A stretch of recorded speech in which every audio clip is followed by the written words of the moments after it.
A ver. Estamos ahí se ve, ¿no? Bien. También se los subí, hoy ya lo tenían en el Moodle.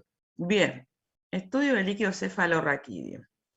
Comprende cuál es la utilidad de hacer el estudio del líquido cefalorraquídeo. Bueno, ustedes se acuerdan que el líquido cefalorraquídeo es un filtrado del plasma que circula entre el cráneo y la columna vertebral, por eso, esto que está acá en celeste, ¿no es cierto?, es el nombre que recibe de cefalorraquídeo, porque tanto protege a toda, amortigua todo el cerebro, el sistema nervioso central y la parte de la columna. Entonces, ¿cuál es la función del líquido cefalorraquídeo? También ya lo habrán estudiado en fisiología. Aportar nutrientes, eliminar desechos y sobre todo amortiguar y lubricar a todos los órganos que forman parte del sistema nervioso central. Es decir, protege de cambios bruscos de cualquier tipo, ya sea por cambios en presiones hidrostáticos, por cambios en la composición de los componentes sanguíneos, por traumas, es decir, es un verdadero amortiguador y protege fundamentalmente al cerebro de todo eso. El volumen, estas son las cantidades que tenemos por día de líquido cefalorraquídeo en un adulto o en un niño. Bien, este concepto de la barrera hematoencefálica, ¿alguien se acuerda qué es la barrera hematoencefálica? ¿Alguien se anima a decirme qué es?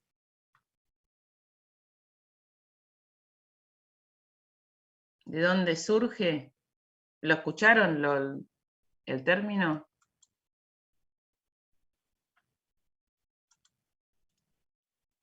Si es una barrera, cuando el término barrera pareciera que es algo físico, ¿no es cierto? Y en realidad no es una estructura anatómica la barrera hematoencefálica. La verdad que el concepto de barrera hematoencefálica viene sobre todo de los estudios por tinción, los estudios histológicos. Es lo que separa el cerebro y el líquido cefalorraquídeo de la sangre, ¿no es cierto?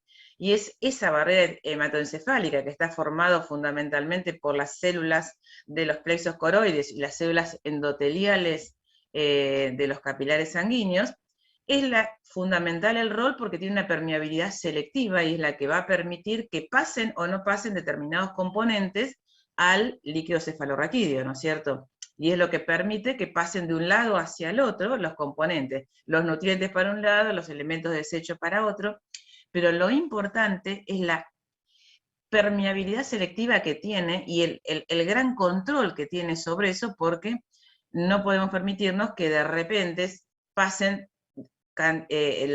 los constituyentes plasmáticos en concentraciones elevadas al líquido cefalorraquídeo.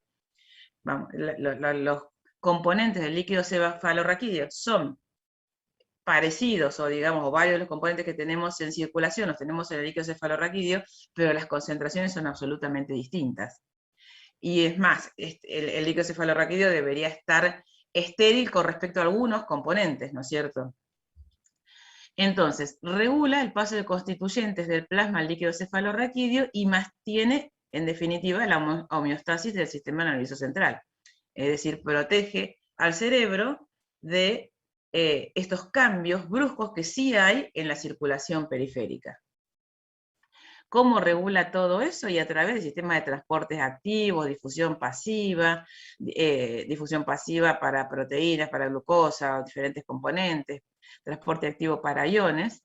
Eso está estrictamente regulada por el funcionamiento de la barrera hematoencefálica. Y vamos a ver que tenemos determinaciones que nos van a permitir establecer a través del estudio del líquido cefalorraquídeo si esa permeabilidad tan selectiva está alterada.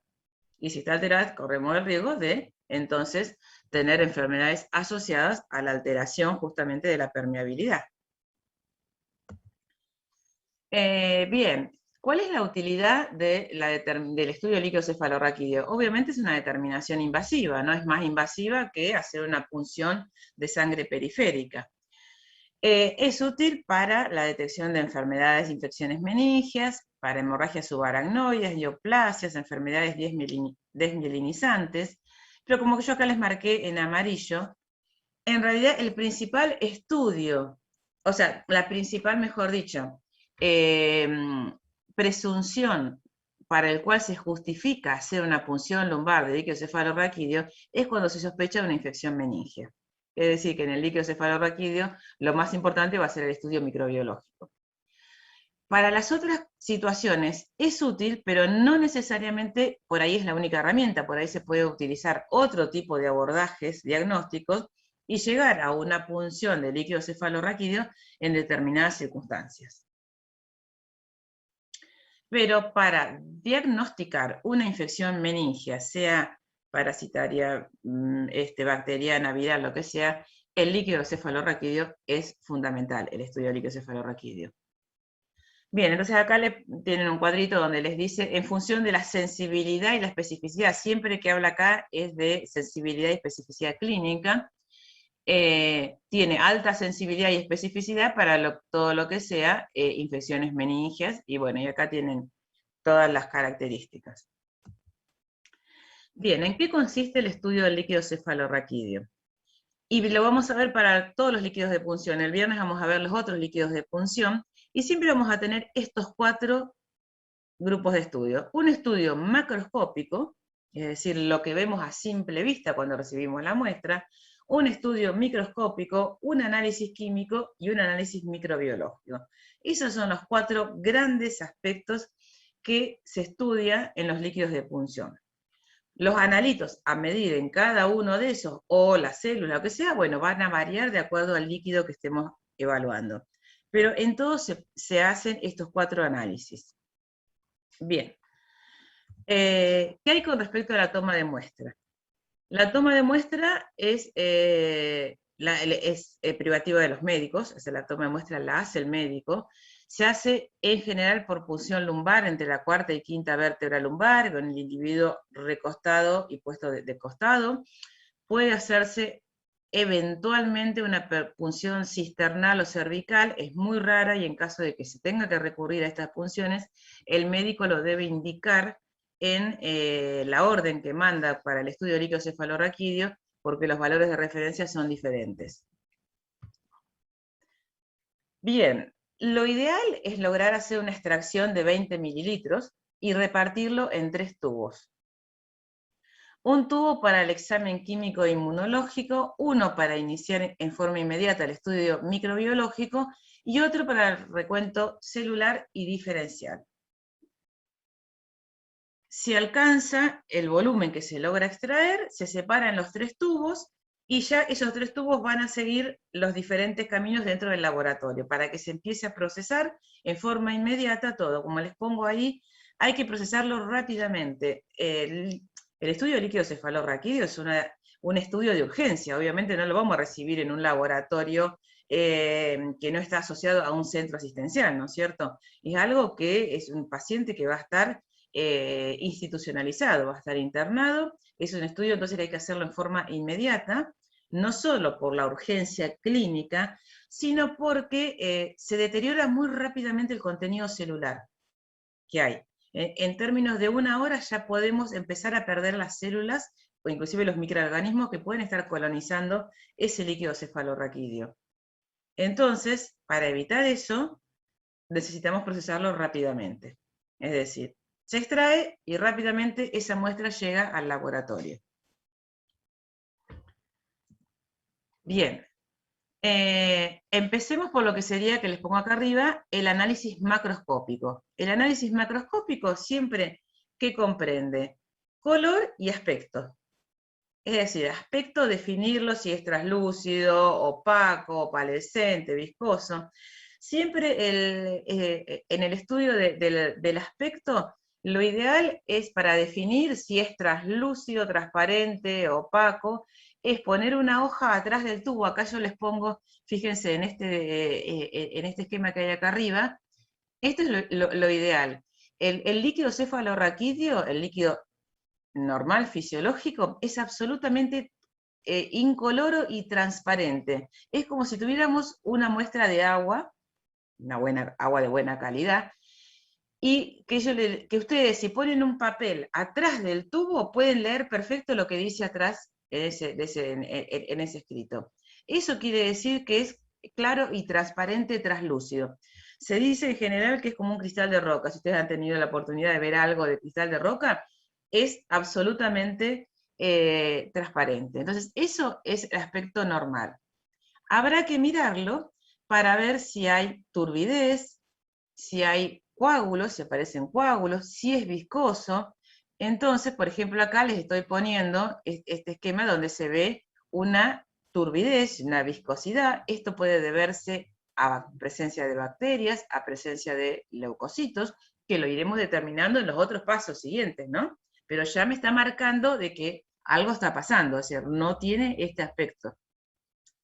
Con respecto al color, el color es translúcido, es incoloro, no tiene que tener color. Ese color puede ir variando de acuerdo al compromiso que haya, ¿no es cierto?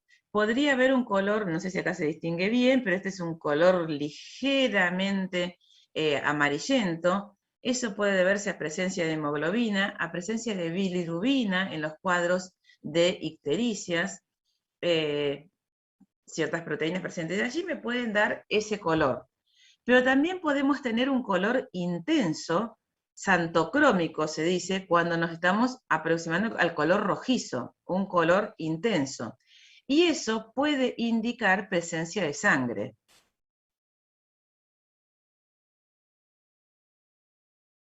Bien, y esa sangre puede venir por dos motivos.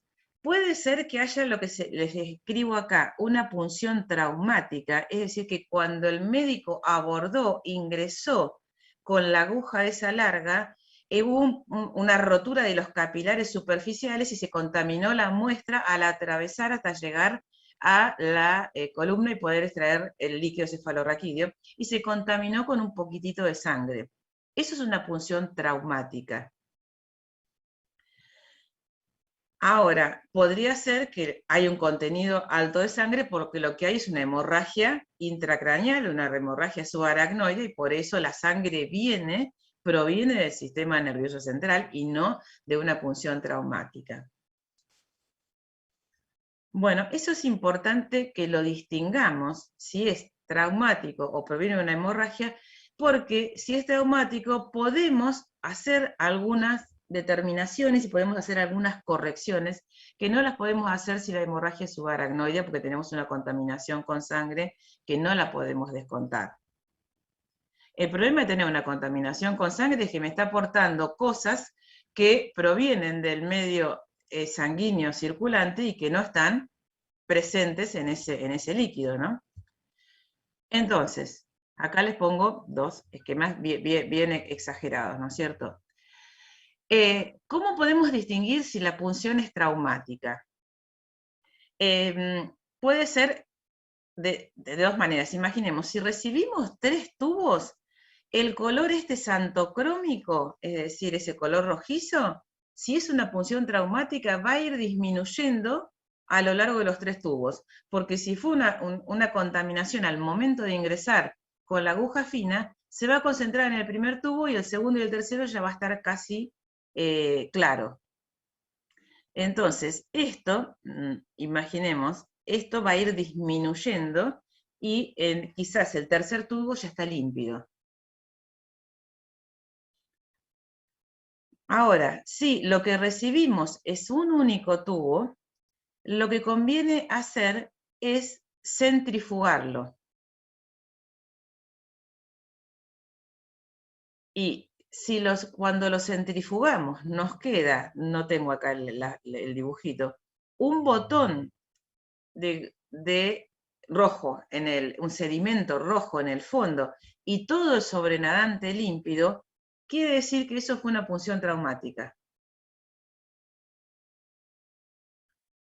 En cambio, si yo lo centrifugo y tengo así esta santocromía en todo el tubo, evidentemente hay una hemorragia interna que ya para cuando estamos tomando esa muestra hubo una lisis de los eritrocitos y tenemos la contaminación total del líquido.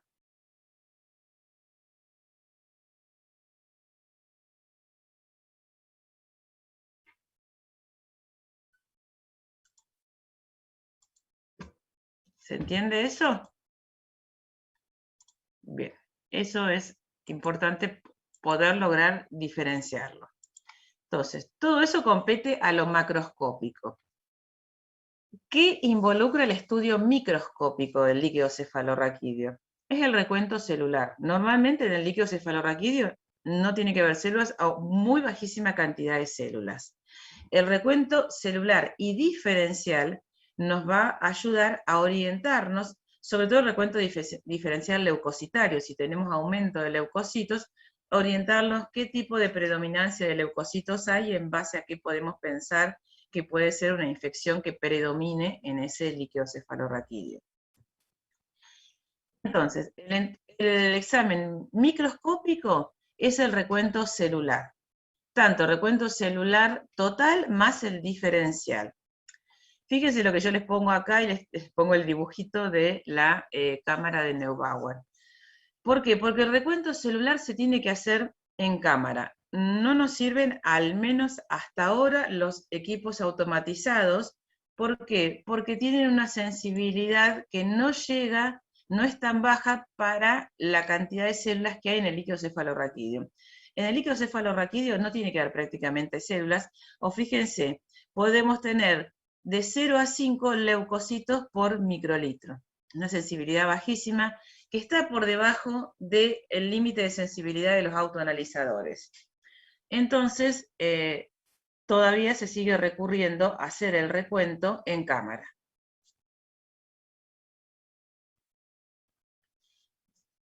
Y para el estudio, para hacer pleocitosis, acá les pongo una definición. La pleocitosis es el aumento de número de células en el líquido cefalorraquídeo.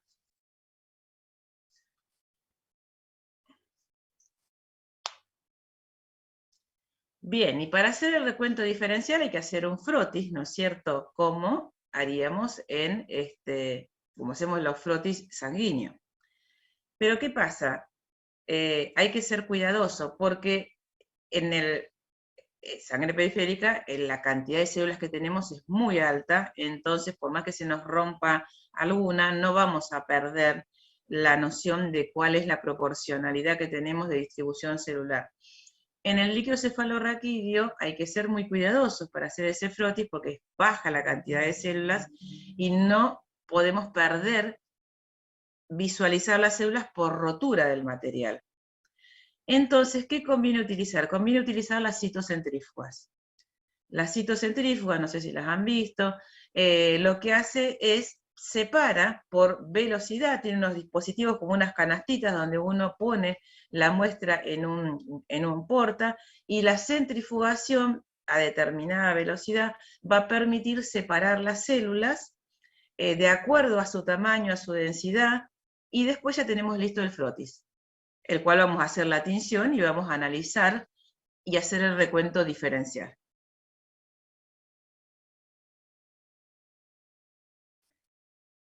Una buena tinción es la tinción de Wright, que es eosina más azul de metileno, es equivalente a la del Giemsa.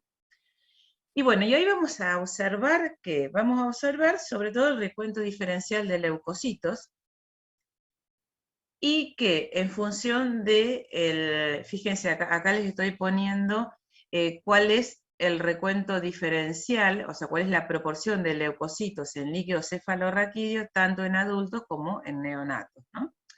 En cuanto a linfocitos, mono, neutrófilos, eosinófilos, y es importante ver si hay presencia de células extrañas.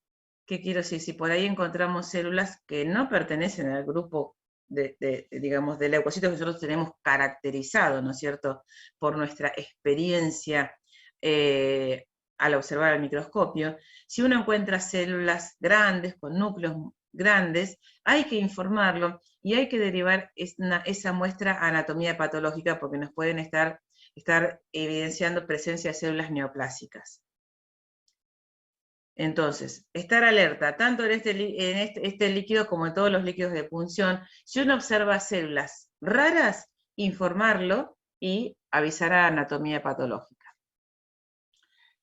Bien, ¿Qué es lo que les estoy poniendo acá? Estas formulitas que dice acá.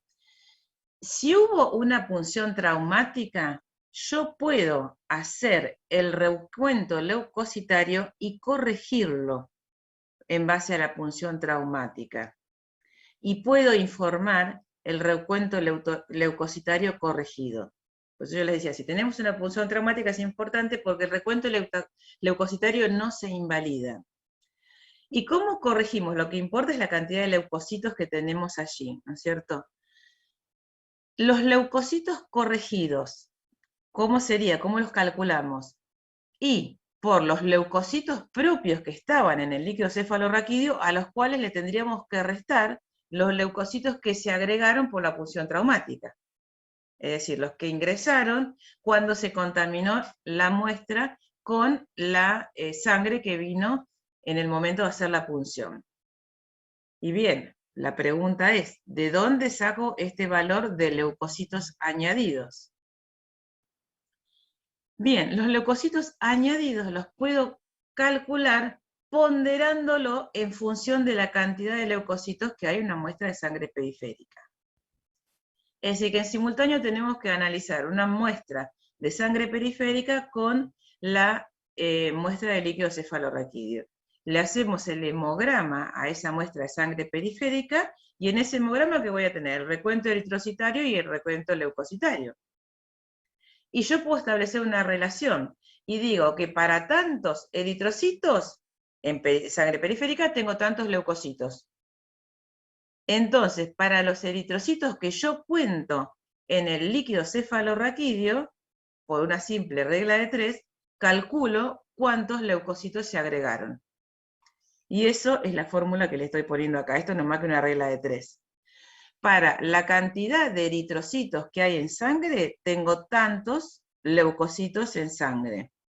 Para la cantidad de eritrocitos que yo cuento en el líquido cefalorraquídeo, puedo estimar cuántos leucocitos se me agregaron. Si pasaron tantos eritrocitos, pasaron tantos leucocitos. Y esos son los leucocitos añadidos, que lo agrego acá a esta fórmula, y calculo los leucocitos corregidos. Solamente esto se hace si hubo una punción traumática. Si la extracción del líquido cefalorraquídeo fue perfecta, directamente hacemos el recuento.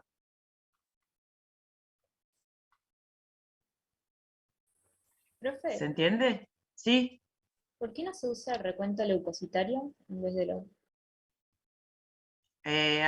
¿Por qué no se utiliza el qué? el recuento leucocitario en vez del recuento eritrocitario? Porque tenemos que establecer una relación. Yo recuento, ¿cómo hago una regla de 3? ¿Qué digo? Si tengo tantos leucocitos, ¿cómo sé? Yo sé cuál es el recuento leucocitario en circulación, pero tengo que referenciar algo para calcular cuántos se me agregaron. Vos vas a tener la cantidad de leucocitos que contás en el líquido cefalorraquídeo, pero de esa cantidad, qué sé yo, 100, ¿cuántos vienen de lo que se me agregó de la sangre? Yo sé cuántos tengo en sangre, pero ¿cómo pondero de estos que estoy contando en el líquido cefalorraquídeo cuántos provienen de la punción? Entonces hago esa relación con lo que yo tengo en circulación. Si para tantos eritrocitos tengo tantos leucocitos, tengo que contar los eritrocitos en el líquido cefalorraquídeo y digo, si se me agregaron tantos eritrocitos, quiere decir que por relación directa se me agregaron tantos leucocitos. ¿Se entiende? Sí, gracias. ¿Alguna otra pregunta?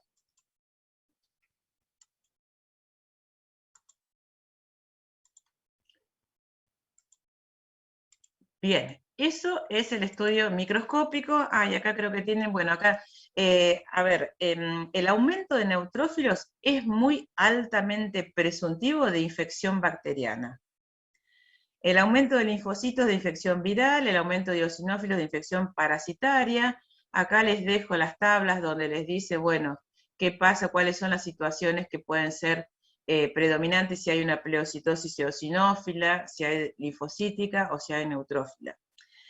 Quiero que presten atención a esto. Fíjense lo que les pongo acá. Que si los polimorfos, es decir, los neutrófilos, están en un valor de 1180 neutrófilos por microlitro, tiene un valor predictivo del 99% para meningitis bacteriana. Entonces, es muy importante poder hacer este recuento. Fíjense que estoy hablando de 1180 cuando lo normal era hasta 5, ¿no? Entonces, altamente presuntivo de infección bacteriana. Pero también hay que tener en cuenta que la fase inicial de una meningitis viral cursa con una neutrofilia, con un aumento de neutrófilos, en este caso en líquido cefalorraquídeo, que después va a pasar a una predominancia de linfocitos. Pero no podría descartarse una posible fase inicial de una meningitis viral. Estos datos son muy importantes porque orientan al microbiológico.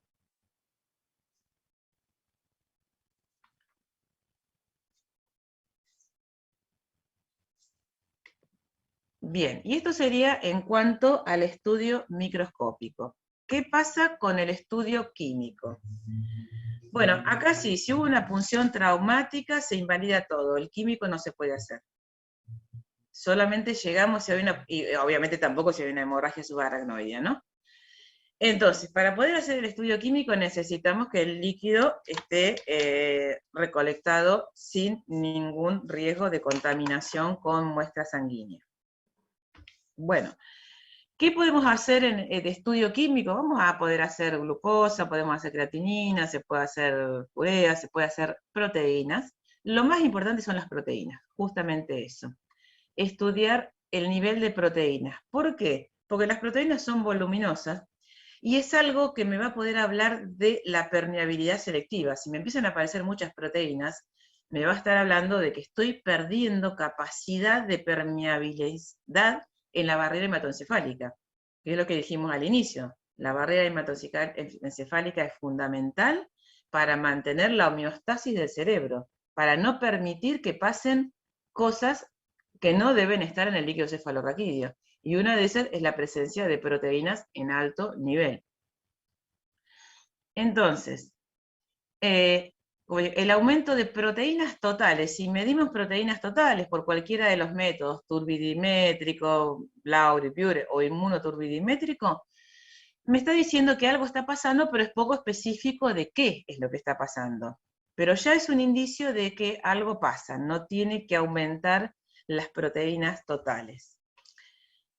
Si aumentan las proteínas, puede ser que haya una alteración leve de la membrana, de la permeabilidad de la membrana hematoencefálica, puede ser que haya una disminución de la reabsorción por las vellosidades subaracnoides, que haya una obstrucción mecánica del, del flujo del líquido cefalorraquídeo, y todo eso lleva al aumento de proteínas totales.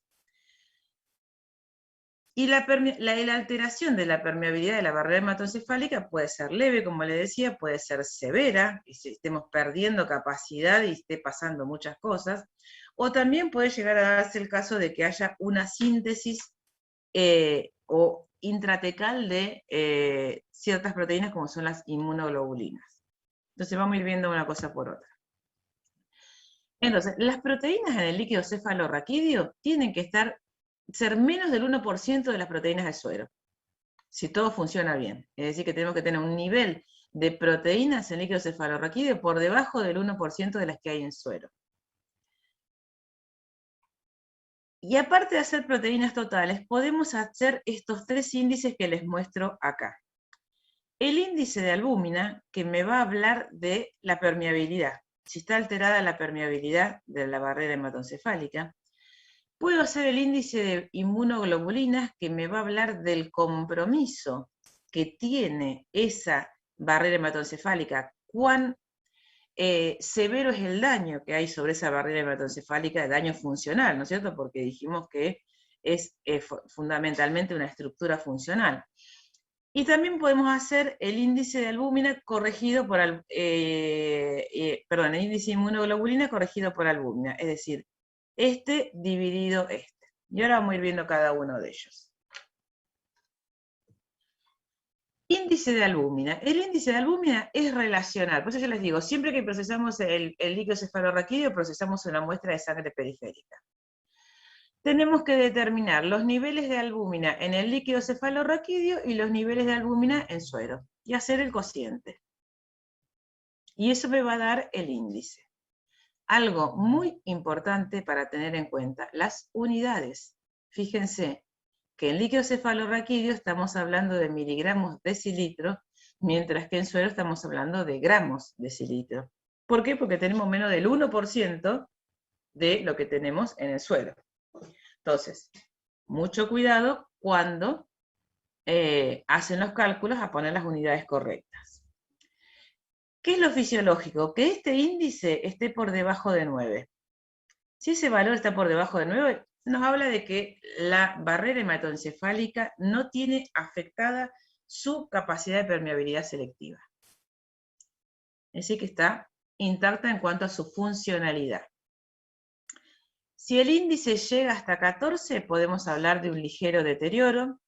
Si el índice está entre 14 y 30, es un deterioro un poco más comprometido, y ya valores superiores a 30 hay un severo daño de la capacidad de permeabilidad de la barrera hematoencefálica. Estamos perdiendo capacidad de controlar qué es lo que pasa de un lado para el otro. Y acá es lo que les decía antes, la punción traumática, no podemos hacer estos cálculos. Bien, eso es el índice de albúmina, es decir, dividir los niveles de albúmina en líquido cefalorraquídeo dividido albúmina en suero, teniendo en cuenta las unidades. Ahora vamos a ver, el índice de inmunoglobulina va a ser lo mismo, dividir los niveles de inmunoglobulinas en líquido cefalorraquídeo dividido el nivel de inmunoglobulinas en suero, también siempre teniendo en cuenta las unidades. ¿Qué es esto que les pongo acá? Veamos primero esta primera, la parte de más arriba. Esta fórmula, índice de inmunoglobulina. Las inmunoglobulinas en líquido cefalorraquídeo en miligramos decilitro, dividido el nivel de inmunoglobulinas en suero, pero las unidades son gramos decilitro. Lo fisiológico es que este índice esté entre 3 y 8. Puede aumentar por dos situaciones. Porque se esté alterando esa permeabilidad en una forma más intensa, y no solo me esté dejando pasar albúmina, sino que me está dejando pasar proteínas de mayor peso molecular, como son las inmunoglobulinas, que es lo que digo acá, hay un deterioro de la barrera hematoencefálica un poco más severo, o también puede ser que estén pasando inmunoglobulinas desde el sistema nervioso central. ¿Por qué? Porque hay enfermedades que generan síntesis, enfermedades neurológicas que aumentan el nivel de las inmunoglobulinas in situ, intratecalmente.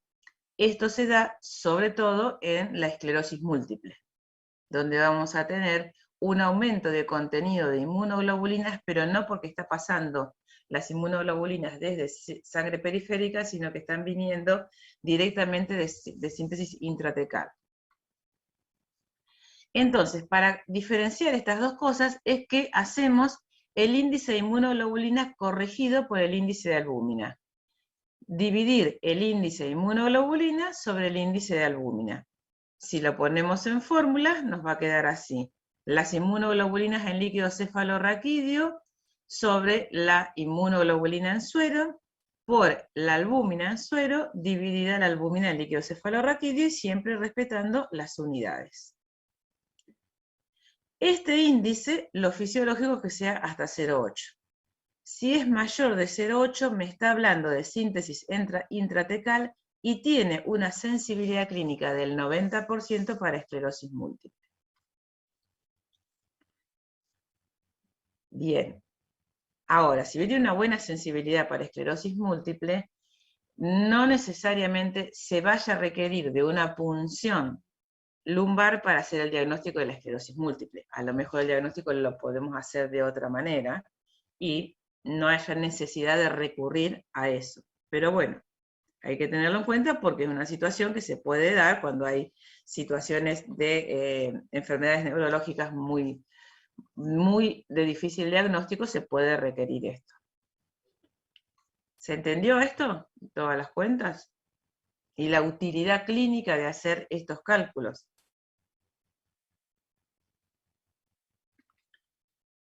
¿Qué otra cosa podemos hacer en el análisis químico? Bueno, yo le decía, otro marcador importante es la glucosa, es decir, ver qué niveles de glucosa hay en líquido cefalorraquídeo. Lo normal es que haya aproximadamente un 60% con respecto a lo que hay en plasma, es decir, que los valores fisiológicos rondan entre 50 y 80, y la relación tiene que ser de 0,3 a 0,9 con respecto a la glucosa sérica. Lo que preocupa es que los niveles de la glucemia estén por debajo de estos parámetros, o menos de 40 o menos de 0,3. Eso es altamente presuntivo de una infección meningea. La hipoglucorraquia, es decir, niveles bajos de glucosa en líquido cefalorraquídeo, puede ser altamente presuntivo de una meningitis, cualquiera sea la causa microbiana, ya sea bacterias, hongos, tuberculosa, parasitaria, pero fíjense, tiene una sensibilidad clínica del 55%. ¿Qué quiero decir? Que la glucosa esté conservada en valores fisiológicos no me descarta una meningitis. Entonces, la glucosa lo hacemos como complementario si es que hicimos un estudio químico de líquido cefalorraquídeo, pero no va a ser definitorio para un diagnóstico de una infección meningea.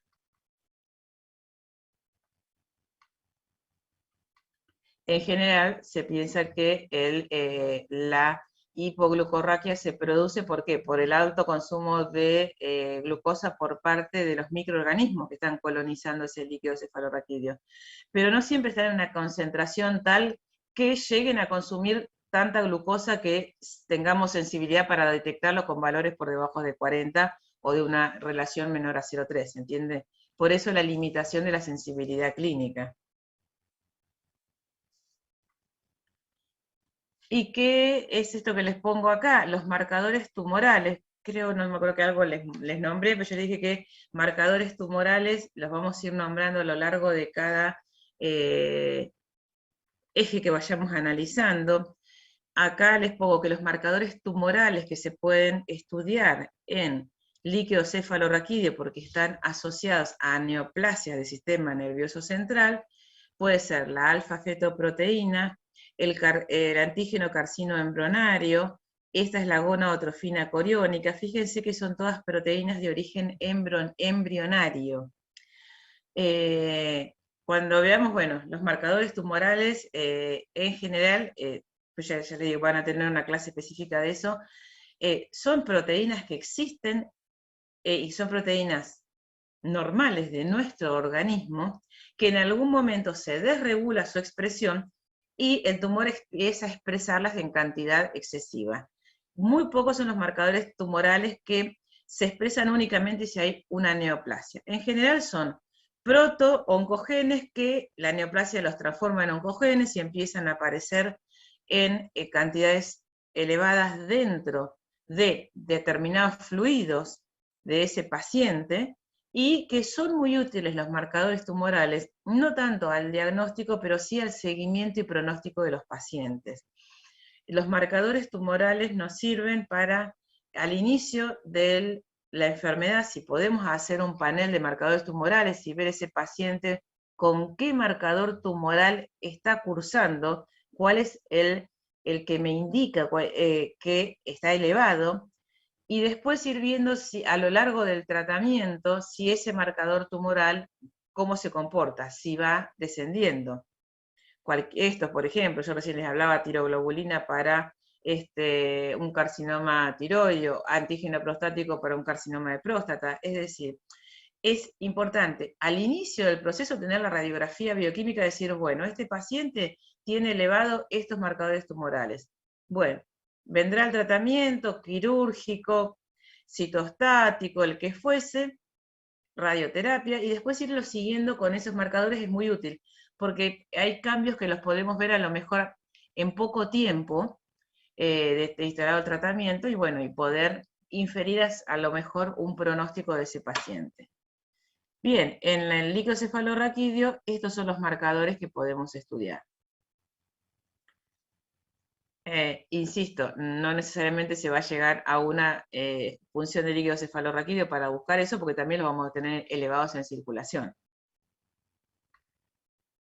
Bien, y lo último, que no voy a entrar en detalle porque esto es competencia de la microbiología, pero es el estudio fundamental y la primera indicación por excelencia de una punción lumbar para estudiar el líquido cefalorraquídeo, el estudio de las meningitis, es decir, poder identificar cuál es el microorganismo que está colonizando para poder establecer la terapéutica adecuada. Tanto bacteriana, viral, fúngica, tuberculosis, parasitaria, una neurosífilis, bueno, acá le pongo algunos de los que se dan más frecuentemente, y bueno, y acá todo lo que ustedes hayan visto en bacteriología, en parásito y en, que pueden ver en virología, los marchas que corresponden para lograr identificar estas infecciones. No me interesa que lo repasen y lo estudien para cuando estudien esta materia. Simplemente recuerden que tienen que recurrir a eso y que el estudio del líquido cefalorraquídeo se complementa con el estudio microbiológico.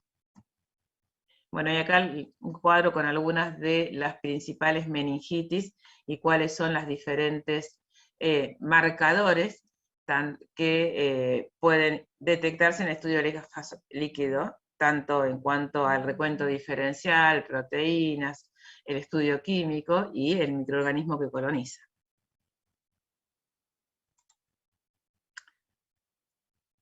¿Preguntas, comentarios?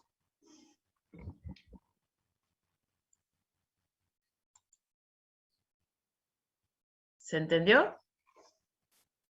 Esto lo van a completar con un trabajo práctico de estudio de líquido cefalorraquídeo. Que hablando de trabajos prácticos ya tienen puestos en el Moodle cómo se componen los grupos y quién corresponde, qué grupo empieza y cuál es el trabajo que les va a tocar a partir de la semana que viene, a quién le toca presencial y qué trabajo práctico tienen que hacer. Así que véanlo, que está claramente puesto allí en la plataforma. Profe, lo único que Sí. no vi fue